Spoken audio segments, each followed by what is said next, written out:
اللہ علی کل حال والصلاة والسلام علی صاحب حسنہ وجمال اما بعد اعوذ باللہ من الشیطان الرجیم بسم اللہ الرحمن الرحیم ومن یتعد حدود اللہ فاولئک هم الظالمون آمنت باللہ صدق اللہ العظیم وصدق رسولنا بلاغ المبین ونحن على ذلك لمن الشاہدین والشاکرین والحمد للہ رب العالمین ان اللہ وملائکتہ یصلون علی النبی یا ایہا الذین آمنوا صلوا علیہ وسلموا تسلیما الصلاة والسلام علیک یا سیدی یا رحمتا للعالمین وعلا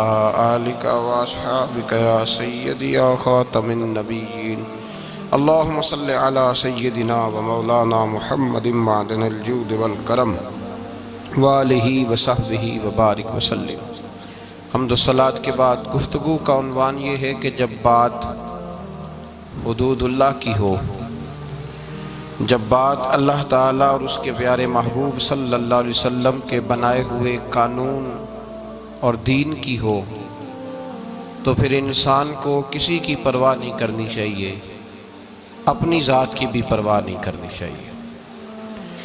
جب حدود اللہ کے نفاذ کا موقع آئے اور جب مسئلہ اللہ تبارک و تعالیٰ کے قانون کے ٹوٹنے کا آ جائے، تو پھر حکم شریعت یہ ہے کہ انسان اپنے آپ کو توڑ ڈالے، انسان رشتوں کو توڑ ڈالے، تعلقات کو توڑ ڈالے، لیکن اللہ کی حدوں کو وہ محفوظ کرے۔ جب بات حدود اللہ کی ہو، ہم معاشرے کے اندر جب نظر دوڑا کر کے دیکھتے ہیں تو بڑا سستا ہو گیا ہے دین کی حد کو توڑنا، بڑی آسانی کے ساتھ اور بڑی دیدہ دلیری کے ساتھ لوگ حدود اللہ کو پامال کرتے چلے جا رہے ہیں۔ مسئلہ طلاق کا ہو، مسئلہ سود کا ہو، مسئلہ حرام چیز کا ہو، مسئلہ بے پردگی کا ہو، مسئلہ اللہ تبارک و تعالیٰ کے دین کو نافذ کرنے کا ہو، ذاتیات پر بات آتی ہے، لوگ ہر حربہ استعمال کرتے ہیں، لیکن جس طرح خون مسلم بڑا ارزاں اور سستا ہے، اسی طرح بڑی آسانی کے ساتھ لوگ اللہ تبارک و تعالیٰ کی حدوں کے بارے میں بات کرنے لگتے ہیں۔ بڑی جلدی لوگ فکرے بولتے ہیں اور اس بات کے نزاکت کو نہیں جانتے، اس پہلو کی شدت کو نہیں جانتے کہ جب اللہ تبارک و تعالیٰ کی حدوں کو توڑا جاتا ہے تو پھر اللہ تبارک و تعالیٰ کی بے آواز لاٹھی اس طرح برستی ہے کہ انسان کا سکون، اس کی طمانینت، زندگی کا سارا حسن کھو جاتا ہے، اور انسان نہ صرف یہ کہ وہ معاذ اللہ خدا فراموش ہوتا ہے، وہ خود فراموش بھی ہو جاتا ہے۔ زندگی میں یاد رکھیں، کبھی بھی کسی موقع پر بھی اللہ کی حدوں کو نہیں توڑنا چاہیے۔ ہمارے معاشرے کے اندر پہلے لوگ طلاق دیتے ہیں، طلاق طلاق طلاق، 3 جملے طلاق کے بولتے ہیں، کہنے والے کہہ رہے ہیں کہ طلاق دی، اس کا پورا پس منظر ہے، جھگڑا رہتا تھا، لڑائی رہتی تھی، نافرمانی ہوتی تھی۔ خامد بھی بتلاتا ہے، جب اس سے پوچھا جاتا ہے تو وہ کہتا ہے بڑی دیر سے بد زبانی ہو رہی تھی۔ عورت کو پوچھا جاتا ہے تو وہ کہتی ہے بڑے پرانے ظلم کر رہا تھا۔ ایک پورے پس منظر کے پیچھے طلاق دی جا رہی ہے اور نام لے کر کے طلاق دی جا رہی ہے، پھر جا کر کے اسٹامپ فروش سے طلاق لکھوائی جاتی ہے، اس پر سائن ہوتے ہیں، پھر وہ پوسٹ کی جاتی ہے۔ جب اگلی جگہ پہنچ گئی، طلاق ہو گئی، اب برادری کے کچھ بڑے شامل ہو گئے اور شامل ہو کے کہنے لگے نہیں صلح ہونی چاہیے۔ صلح، بھئی جب 3 طلاقیں ہو گئی تو اب صلح کس بات کی؟ اب صلح کس بات کی؟ اب کہیں کبھی کسی جماعت سے فتویٰ پوچھا جائے گا، کبھی کسی جماعت سے فتویٰ پوچھا جائے گا، اللہ تبارک و تعالیٰ کی حدوں کو توڑا جائے گا۔ اور پھر بھئی بات تو یہ ہے کہ اگر یہ اتنا ہی ضروری تھا ان دونوں کا اکٹھے رہنا، اتنا ہی ضروری تھا، تو پھر کون سی ایسی نوبت آئی تھی کہ جس پر انہوں نے لفظ طلاق بول دیا؟ پھر کیوں ایسا معاملہ یہاں تک پہنچا کہ طلاق کا لفظ بول دیا گیا؟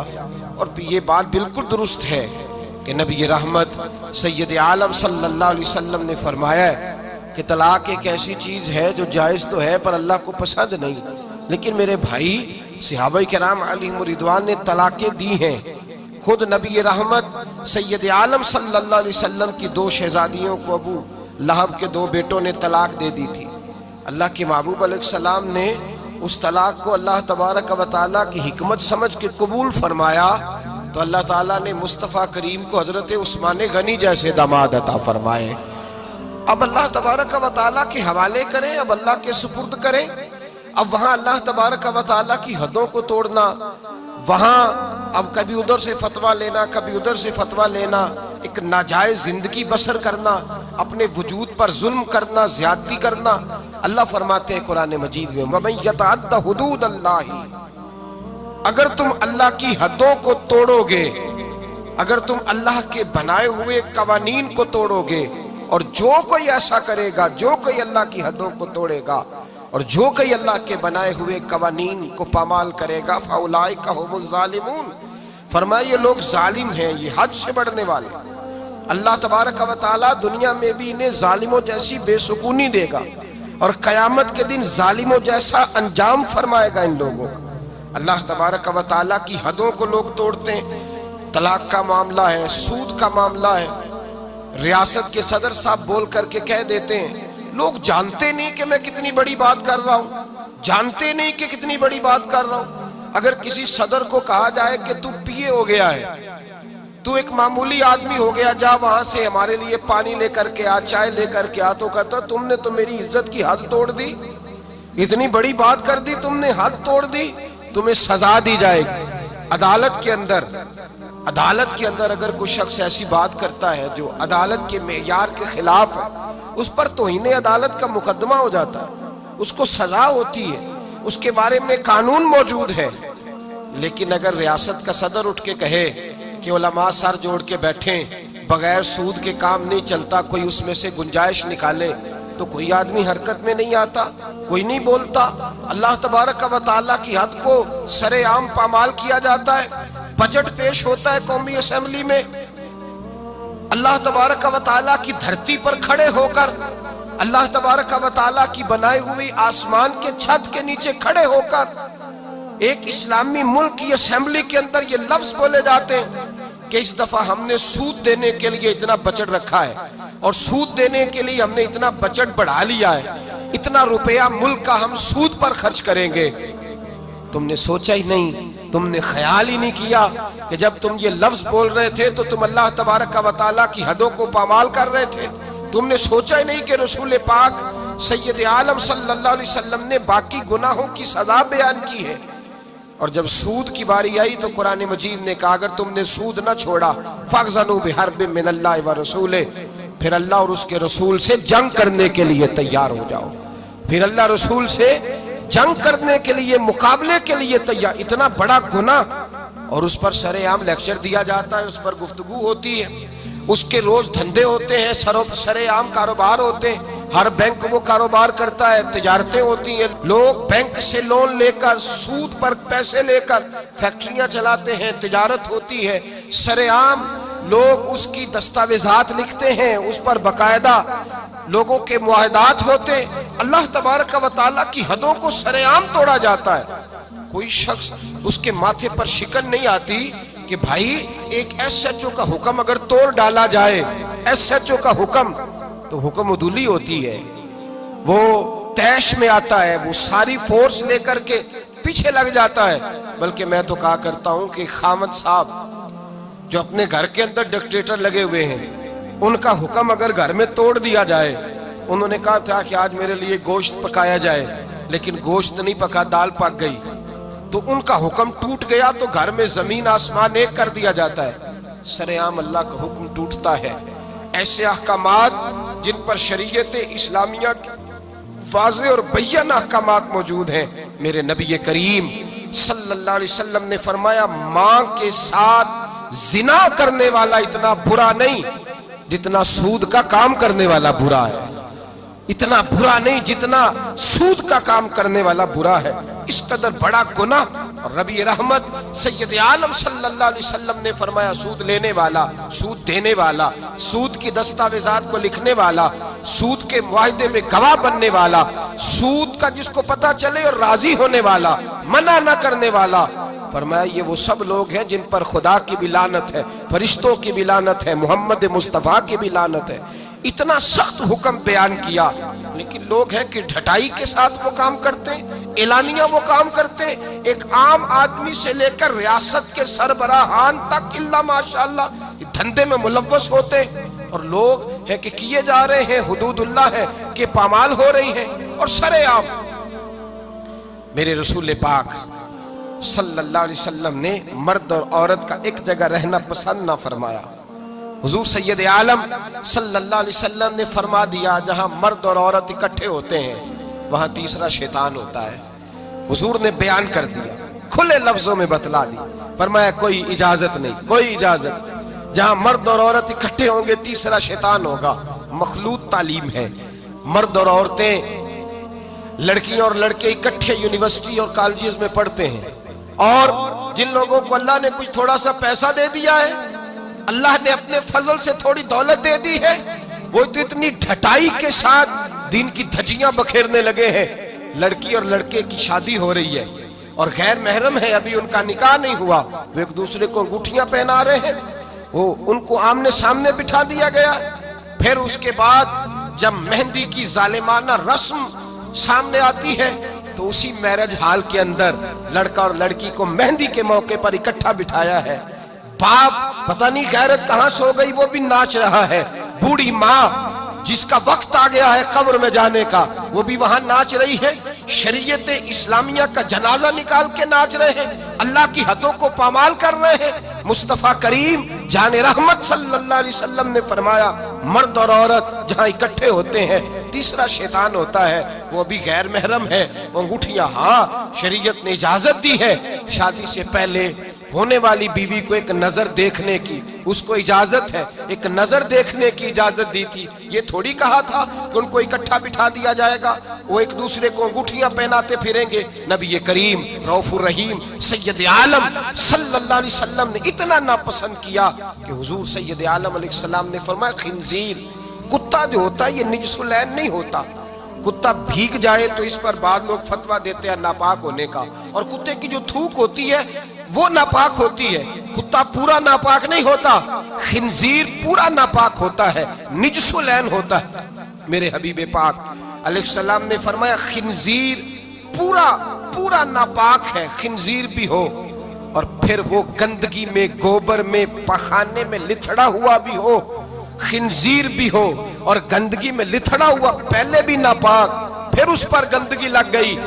فرمایا وہ اگر تیرے وجود سے ٹکرا جائے تو اتنا برا نہ ہوا، اگر غیر محرم عورت کا جسم تیرے وجود سے ٹکرا گیا تو وہ لتھڑے ہوئے خنزیر سے بھی زیادہ خطرناک ہے تیرے لیے، اس سے بھی زیادہ خطرناک ہے۔ اب تو کورس ہونے لگے، اب تو کورس ہوتے ہیں، اب تو مرد اور عورت اکٹھے بیٹھتے ہیں، جلسے ہو رہے ہیں، محفلیں ہو رہی ہیں، ٹی وی پروگرام ہو رہے ہیں۔ کوئی سمجھتا ہی نہیں کہ اللہ تبارک و تعالیٰ کی حدوں کو پامال کیا جا رہا ہے، اور یہ اب ماڈرن ہونے کی علامت ہے، یہ اب مالدار ہونے کی علامت ہے، یہ اب صاحب ثروت ہونے کی علامت ہے۔ یاد رکھو جب کوئی غضب الہی کو آواز دیتا ہے، جب کوئی اللہ کے قانون کو چیلنج کرتا ہے تو رب اس کو ڈھیل ضرور دیتا ہے پر معافی نہیں دیتا، اس کو ڈھیل ضرور دیتا ہے پر وہ فرماتا ہے ان بطش ربک لشدید، پھر جب میں تیری رسی کھینچتا ہوں تو پھر تیرے رب کی پکڑ سب سے سخت ہوتی ہے۔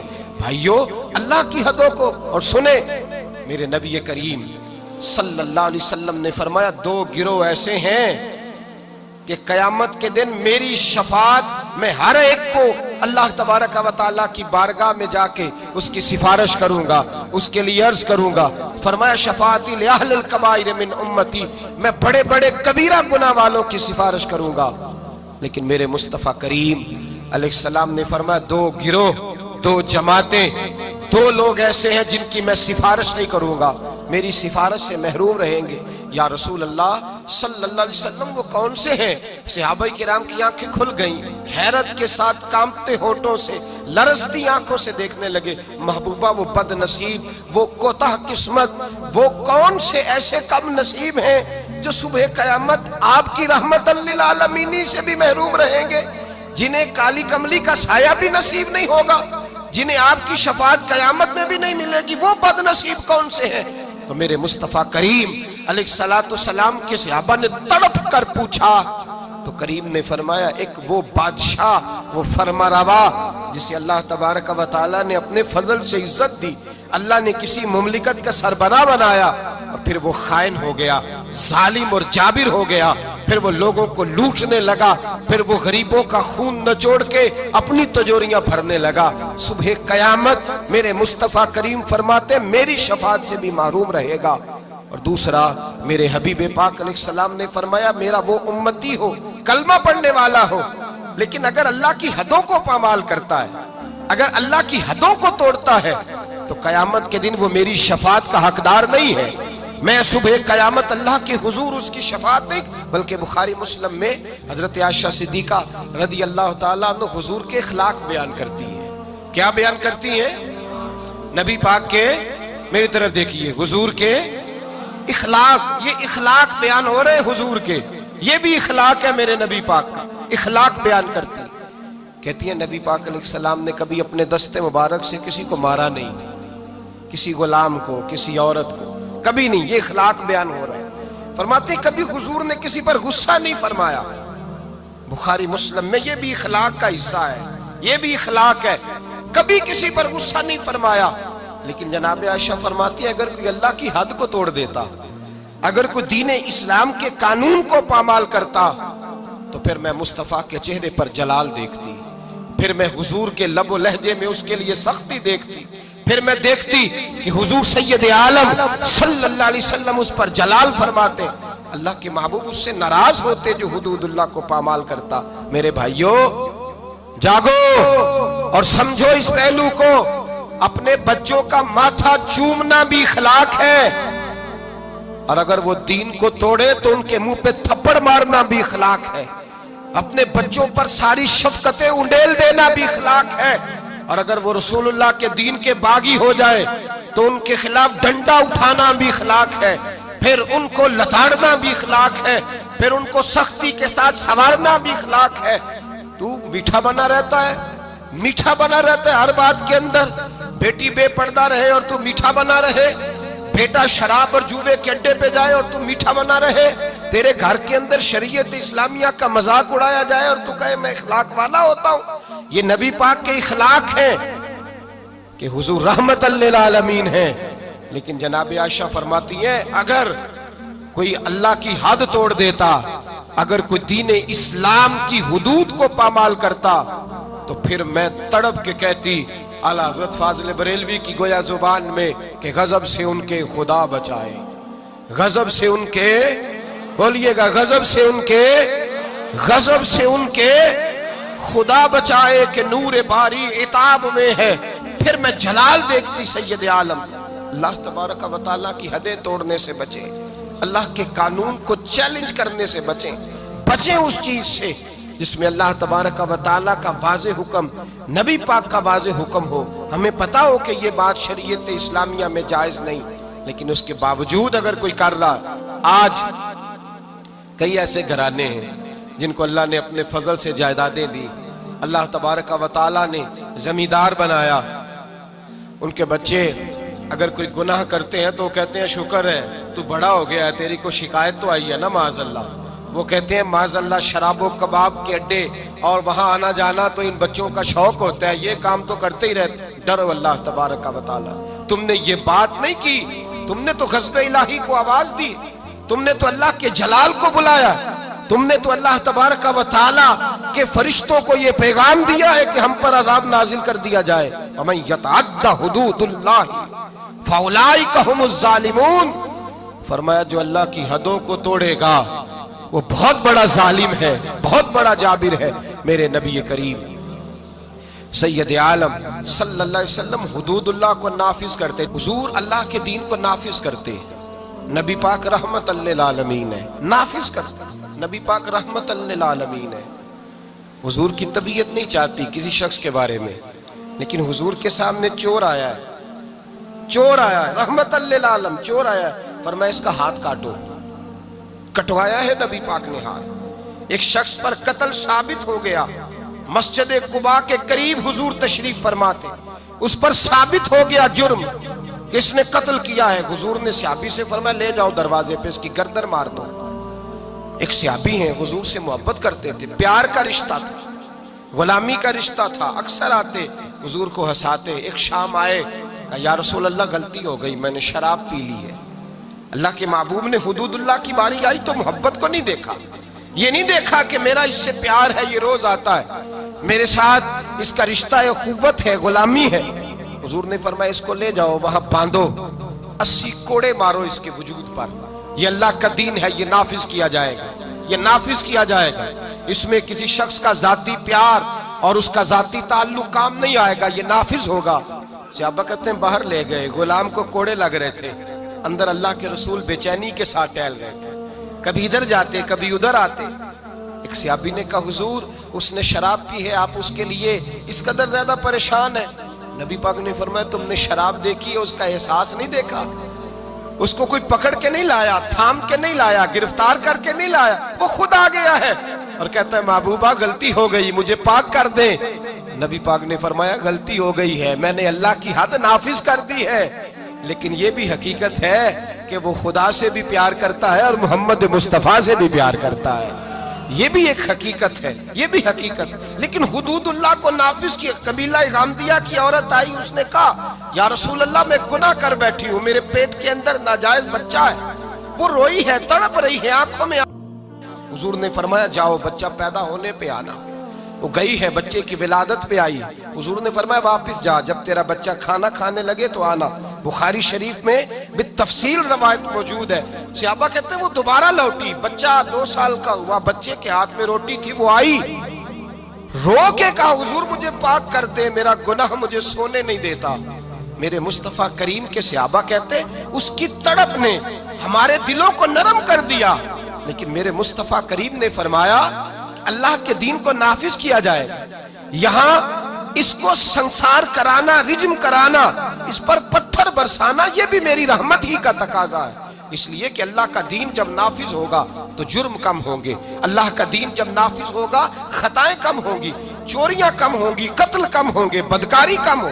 جب سزا ملے گی مجرم کو تو پھر اس پر معاشرے میں امن پیدا ہوگا، برائی ختم ہوگی۔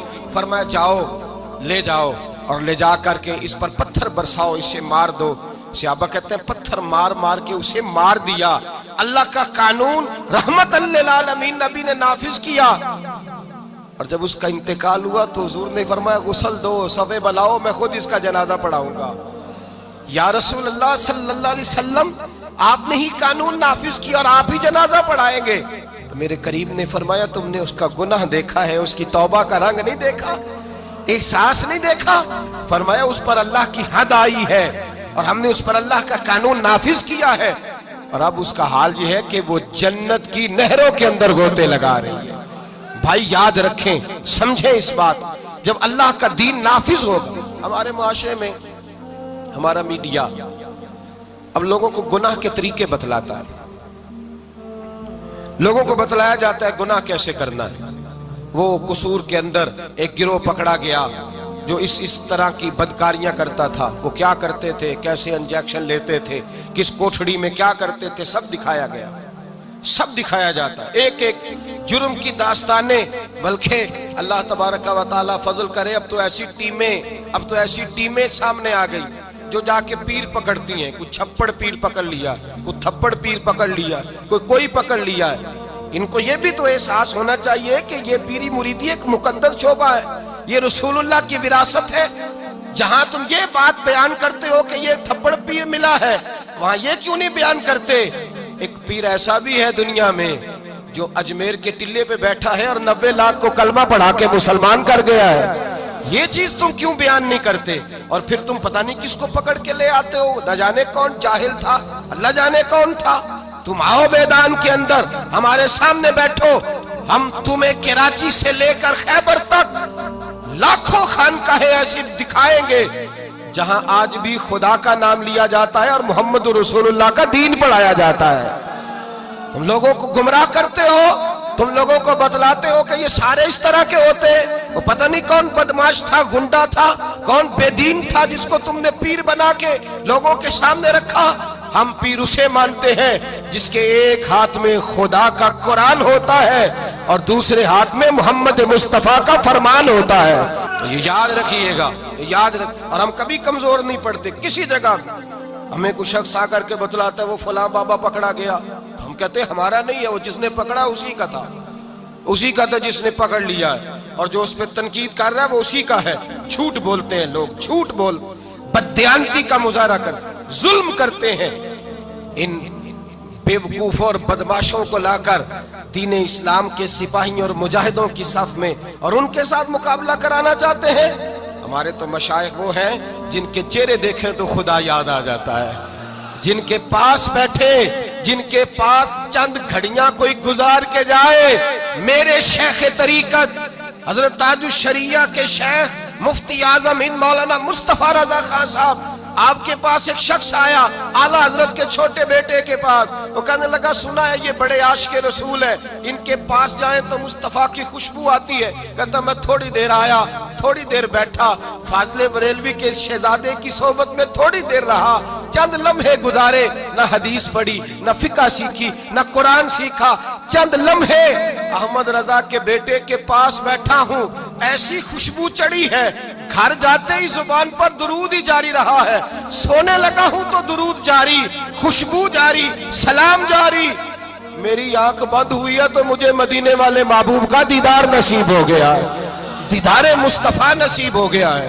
او بھائی، یہ ہمارے مشائخ ہیں، یہ ہمارے لوگ جن کی خوشبو رسول اللہ صلی اللہ علیہ وسلم کی محبت بانٹتی۔ بہرحال اللہ تبارک کا جو مضمون ہے اسی مضمون پہ رہتا ہوں۔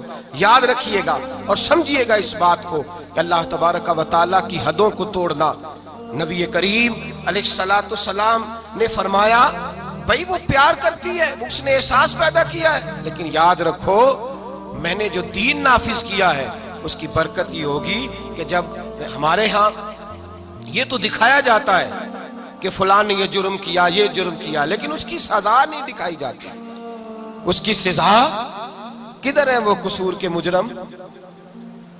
پھر بتاؤ نا وہ تھپڑ بابے کا تم نے کیا کیا، وہ کدھر ہے؟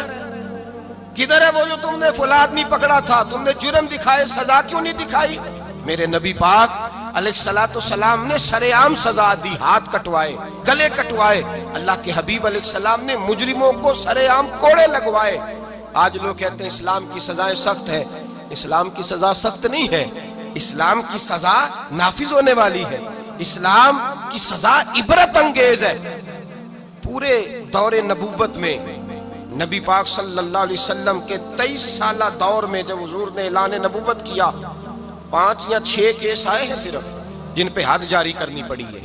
جب مجرم کو پتہ چلتا ہے نا مجھے سزا ہوگی، پھر وہ جرم نہیں کرتا، اور جب اسے پتہ ہوتا ہے نا 2 4 5 10 لاکھ دے کے میں چھوٹ جاؤں گا، پھر جرم عام ہوتا ہے۔ یہاں تو سر عام قتل ہوتے ہیں، سر عام ٹی وی پہ دکھائے جاتے ہیں، اخبارات میں دکھائے جاتے ہیں، پھر وہ مجرم رہا ہو جاتا ہے، پھر پتہ نہیں وہ باعزت بری کس بلا کا نام ہے، اور وہ اس کو مل جاتا ہے اور وہ سرٹیفکیٹ لے کر گھر کے اندر گھس جاتا ہے۔ تو بھائیو، نبی پاک علیہ السلام نے نافذ کیا، سزائیں دی اور کڑی سزا دی۔ فرمایا یہ بھی میری رحمت ہی کا تقاضا ہے کہ میں جڑی بوٹیوں کو کاٹ کے باقی ساری فصل کو محفوظ کرنا چاہتا ہوں، باقی ساری مہکتی ہوئی حدیث۔ اور یہ وہ حدیث ہے، وہ حدیث جس پر یہودی، عیسائی، بدھ مت بھی کھڑے ہو کے کہتے ہیں اگر دین نافذ ہو سکتا ہے تو اس ایک حدیث کی برکت سے نافذ ہو سکتا ہے۔ ایک حدیث بخاری مسلم میں، ایک بڑے معزز قبیلے کی عورت نے چوری کر لی، بڑا معزز قبیلہ، چوری ہو گئی، عورت نے چوری کی، چوری ثابت ہو گئی۔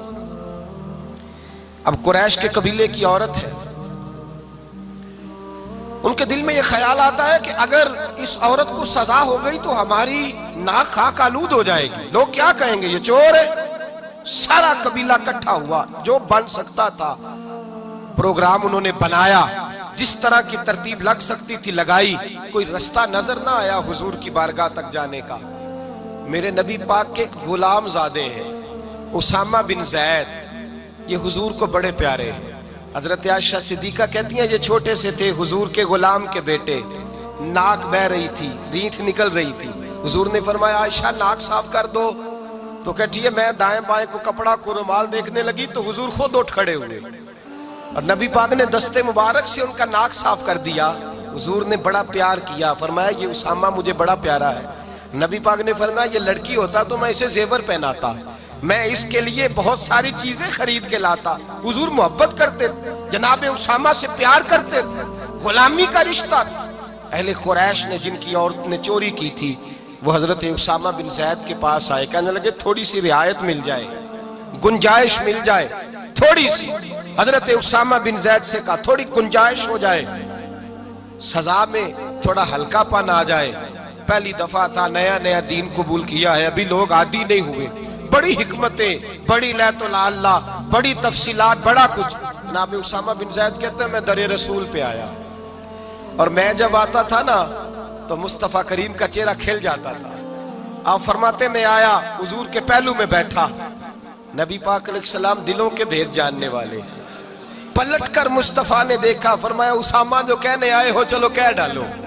خیال آیا کہ مسلمان نیک و بد پہچان جاتے ہیں، محمد آدمی کے دل کی باتیں جان جاتے ہیں، فرمایا چلو کہہ ڈالو۔ جناب اسامہ بن زید دھیمے لہجے میں کہتے ہیں میں نے بات کو، شارحین کہتے ہیں اسامہ بن زید فرماتے ہیں میں نے بات کو اس کا پس منظر دے کر حکم، یا رسول اللہ ابھی نیا نیا دین قبول کیا ہے، ابھی لوگ حکمتوں سے آگاہ نہیں، ابھی پوری طرح دین میں آئے نہیں، یا رسول اللہ وہ عورت نے جو چوری کی ہے ثابت بھی ہو گئی، حضور اگر گنجائش مل جائے۔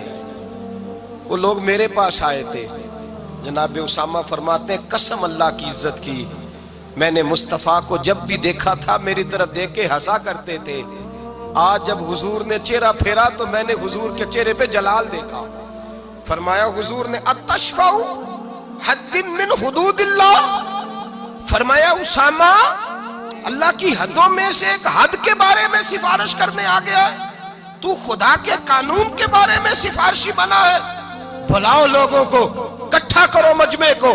فرماتے ہیں صحابہ مجمع اکٹھا ہو گیا مسجد میں، کھچا کھچ بھر گئی۔ میرے مصطفیٰ کریم نے فرمایا لوگوں تمہیں کیا ہو گیا ہے، اللہ کی حدوں کے بارے میں سفارش کرتے ہو؟ فرمایا تم سے پہلی قومیں تباہی اس لیے ہوئی تھی کہ جب کوئی مالدار جرم کرتا تھا تو معاف کر دیا جاتا تھا اور غریب سے کوئی غلطی ہوتی تو لٹکا دیا جاتا تھا۔ فرمایا سنو اس دھرتی پر چمکتے ہوئے چاند کے سامنے اور کھلے ہوئے سورج کے سامنے اور زمین اور آسمان پہ اس دھرتی پہ اگر مجھے کوئی سب سے پیارا ہے تو وہ میری بیٹی فاطمہ مجھے پیاری ہے۔ میرے مصطفیٰ کریم نے فرمایا سنو اگر محمد کی بیٹی فاطمہ بھی چوری کرتی اور ثابت ہو جاتی تو میں بیٹی دیکھ کے معاف نہ کرتا بلکہ میں فاطمہ کا بھی ہاتھ کاٹ دیتا، میں حدود اللہ کو نافذ کرتا، میں اپنے جگر کا ٹکڑا ہونے کا پاس نہ کرتا بلکہ اللہ کی حد کا پاس کرتا۔ فَمَن يَتَعَدَّ حُدُودُ اللَّهِ فَأُولَٰئِكَ هُمُ الظَّالِمُونَ، وہ ظالم ہے جو اللہ تبارک و تعالیٰ کی حد کے معاملے میں سفارش کرتا ہے۔ میرے نبی کریم سید عالم نور مجسم صلی اللہ علیہ وسلم نے قانون بنا دیا، امت کے لیے قانون۔ اب سزا غریب کے لیے رہ گئی ہے، کس کے لیے بولیے؟ غریب آدمی سڑک پہ جا رہا ہے نا، غریب آدمی موٹر سائیکل ٹوٹا ہوا ہے اور آ رہا ہے بیچارہ، میں کسی محکمے پر اعتراض نہیں کرتا لیکن میں نے اپنی آنکھوں سے یہ منظر دیکھے ہیں، پولیس والے نے ہاتھ دے لیا تو وہ کانپنے لگا ہے، وہ کانپ رہا ہے، وہ ڈر رہا ہے۔ کدھر سے آ رہے ہو؟ جناب میں مزدوری کرنے گیا تھا۔ تو وہ فلاں چیز کدھر ہے، کارڈ کدھر ہے، وہ فلانی چیز، اس کو نظر آ رہا ہے یہ غریب ہے، یہ چور نہیں، یہ ڈاکو نہیں، بلکہ اگر میرا جملہ سخت نہ ہو تو جو بڑے بڑے ڈاکو ہیں ان کی تو پولیس بندوقیں لے کے حفاظت کرتی پھرتی ہے، ان کے تو ڈاکوؤں کے تو پیچھے لگی ہوئی محافظ بنی ہوئی ہے ان کی. غریبوں پر سارا ظلم ہوتا ہے اور امیر وہ دندناتا پھرتا ہے, وہ روز قانون توڑتا ہے, وہ قانون کو جیب میں رکھتا ہے, اس کی بغل میں ہوتا ہے قانون. چھوٹے آدمی کو پریشان کیا جاتا ہے لیکن بڑے آدمی کو آزادی ملتی ہے. حضرت عمر فاروق رضی اللہ تعالیٰ عنہ کے زمانے میں حضرت عمر بن عاص رضی اللہ تعالیٰ عنہ نے مصر فتح کیا, فاتح مصر ہوئے, جدوجہد کے ساتھ فتح کیا. مصر فتح ہو گیا تو حضرت سیدنا عمر فاروق نے حضرت عمر بن عاص کو وہاں کا گورنر بنا دیا. گورنر صاحب کے بیٹے تھے, محمد بن عمر ان کا نام تھا. انہوں نے ایک عام مصری, عام آدمی کے ساتھ گھوڑا دوڑایا کہ جس کا گھوڑا کامیاب ہو جائے گا اس کو انعام ملے گا. گھوڑا دوڑایا, اب وہ عام آدمی کا گھوڑا جیت گیا, گورنر صاحب کے بیٹے کا گھوڑا ہار گیا. اب اس کے لیے شور ہوا, لوگوں نے واہ واہ کی, بلے بلے ہوئی, نعرے لگے, انعام ملا. جب وہاں سے نکلے تو وہ گورنر صاحب کا بیٹا جو بگڑ گیا تھا اس نے درہ لیا, اس عام مصری کے بیٹے کو کونے میں کھڑے کر کے اس کے وجود پہ درے برسائے, مار مار کے لہو لہان کر دیا. بیٹا تڑپتا ہوا باپ کے پاس آیا, غریب کا بیٹا تڑپا, اس نے کپڑا ہٹایا تو لہو نکلنے لگا. کہنے لگا ابا جی مجھ پر ظلم صرف اس لیے ہوا ہے کہ میرے باپ کے مربے کوئی نہیں, مجھ پر زیادتی اس لیے ہوئی ہے کہ میرے باپ کا بینک بیلنس کوئی نہیں, اس لیے زیادتی ہوئی ہے کہ میرا باپ کوئی سیاسی قد کاٹ نہیں رکھتا.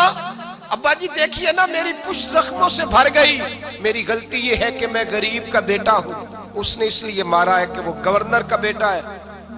باپ نے کہا بیٹے چپ کر جا, یہ ظلم کا دور نہیں, یہ عمر کا دور ہے, یہ زیادتی کا دور نہیں, یہ عدل کا دور ہے, یہ رسول اللہ کے غلاموں کا دور ہے. اس دور میں ظلم نہیں ہوتے. بیٹھ گھوڑے کی پشت پہ. 2-3 دن لگے تو مدینے آئے, اور جب مدینے آ کر کے اس باپ نے اپنے بیٹے کی پشت سے کپڑا اٹھایا تو فاروق اعظم جیسے دلیر رو پڑے. پہلے سجدے میں گئے, کہنے لگے خداوندہ مجھے معاف کر دے, میرے دور کے اندر یہ کام ہو گیا, اے اللہ مجھے معاف کر دے, مجھ سے درگزر فرما. پھر فرمایا جاؤ عمر بن عاص کو بھی لاؤ, اس کے بیٹے کو بھی لاؤ. دونوں کو لایا گیا. حضرت فاروق اعظم رضی اللہ تعالیٰ عنہ نے بھرے مجمع میں اس بگڑے ہوئے بیٹے کو کہا تو نے اس لیے مارا ہے کہ اس کا باپ غریب تھا, تیرا باپ گورنر ہے نا, وہ کھڑا ہے سامنے, وہ فوجوں والا گورنر وہ کھڑا ہے. اس غریب مصری کے بیٹے سے کہا درے اٹھا, اور جتنے اس نے تیرے وجود پہ مارے تھے اتنے ہی تو بھی اس کے وجود پہ مار, اور یہ تو تیرا تو باپ موجود نہیں تھا, اس کا سامنے کھڑا ہے. درے برسائے, چیخیں نکلی, اور مسجد نبوی کے صحن کے اندر لوگوں نے یہ منظر دیکھا. پھر حضرت عمر فاروق نے پلٹ کر دیکھا عمر بن عاص کی جانب, فرمایا عمر گورنری کا لباس اتار لے, جا ٹاٹ کا لباس پہن کر اونٹوں کا ریوڑ چرایا کر. لوگ کہنے لگے حضور عمر بن عاص کی غلطی کیا ہے, ان کو سزا کیوں مل رہی ہے؟ آپ فرمانے لگے عمر بن عاص کے بیٹے کے دل میں خیال کیسے آیا کہ یہ گورنر کا بیٹا ہے, اس کے دل میں خیال کیسے آیا؟ اس کے گھر میں بات ہوئی ہوگی نا کہ تو گورنر کا بیٹا ہے, اس کے دل میں بات ہوئی ہوگی نا کہ تو چودھری کا بیٹا ہے, باقی کمی ہوتے ہیں. اس کے دل میں بات ڈالی کس نے کہ تو امیر ہے, باقی نیچ ہوتے ہیں, یہ پیغام دیا کس نے؟ فرمایا چونکہ اس کے باپ نے گھر کے اندر کوئی بات کی ہوگی, اب یہ گورنری کے قابل نہیں رہے, اب یہ اونٹ چڑھایا کریں گے. فرمایا یہ اللہ کے رسول کا دین ہے, اور جب تک سورج چمکتا رہے گا رسول اللہ کا دین غالب رہے گا, نبی پاک کا دین غالب رہے گا. یہ کیسے ہو گیا کہ میرے زمانے میں ظلم ہو جائے, زیادتی ہو جائے؟ علامہ اقبال نے اپنی خوبصورت انداز میں لکھا ہے, کہتے ہیں سلطان مراد ہندوستان کا بادشاہ تھا. اقبال نے لکھا ہے, اقبال کہتے ہیں اس نے ایک مستری کو بلایا مسجد بنانے کے لیے, کہا اس طرح کی بنانا میرا دل خوش ہو جائے. معمار نے, مستری نے مسجد بنائی, بادشاہ سلامت کو پسند نہ آئی تو بادشاہ سلامت نے اس مستری کا ہاتھ غصے سے کاٹ ڈالا, پوچھ کوئی نہیں نہ سکتا.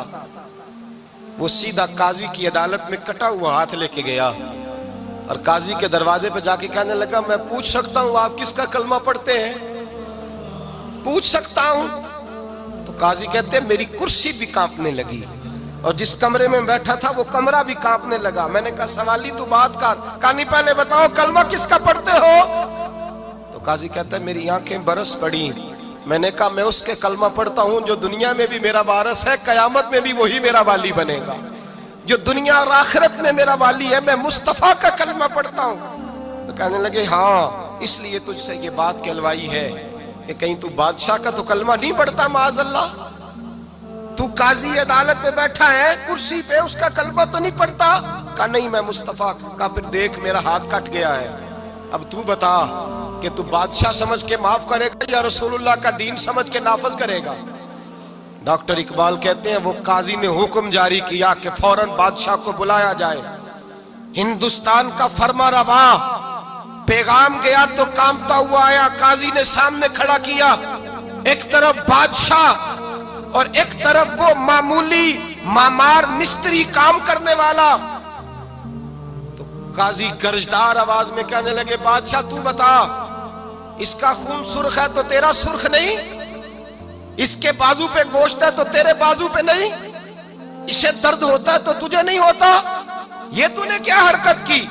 بادشاہ کی گردن جھک گئی. قاضی کہنے لگے پکڑو اس کو باہر لے جاؤ اور اس کا بازو کاٹ دو, اس کا بازو کاٹ دو. ڈاکٹر اقبال کہتے ہیں جہاں کانپ رہا تھا سارا کچھ, وہاں خوشی کے شادیانے بجنے لگے.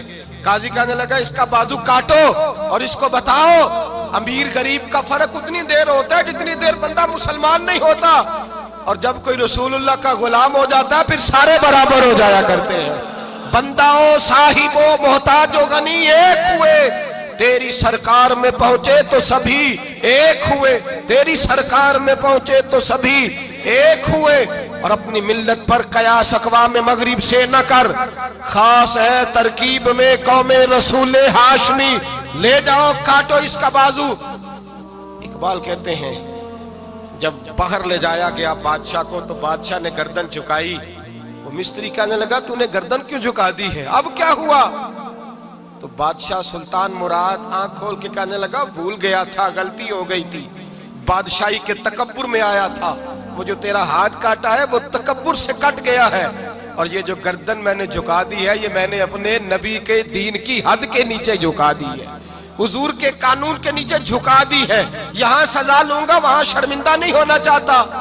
اس مستری نے بڑھ کے سینے سے لگا لیا اور کہنے لگا قاضی صاحب میں نے معاف کیا, مجھے پتا چل گیا ہے کہ مسلمان بادشاہوں کا کلمہ نہیں پڑھتے, محمد عربی کا کلمہ پڑھتے ہیں, رسول اللہ کا کلمہ پڑھتے ہیں. اور جب تک مسلمان نبی پاک کا کلمہ پڑھیں گے کوئی اللہ کی حدوں کو نہیں توڑے گا, کوئی دین کو پامال نہیں کرے گا, کسی کے اندر طاقت پیدا نہیں ہوگی کہ وہ دین کی حد کو توڑ سکے. حضرت جناب سیدنا محمود غزنوی رحمت اللہ تعالی علیہ بیٹھے ہیں اپنے دربار میں. ایک غریب عورت تڑپتی روتی ہوئی آئی, ماں بلکتی ہوئی آئی اور آگے کہنے لگی بادشاہ ذرا مجھ غریبنی کی فریاد بھی سن.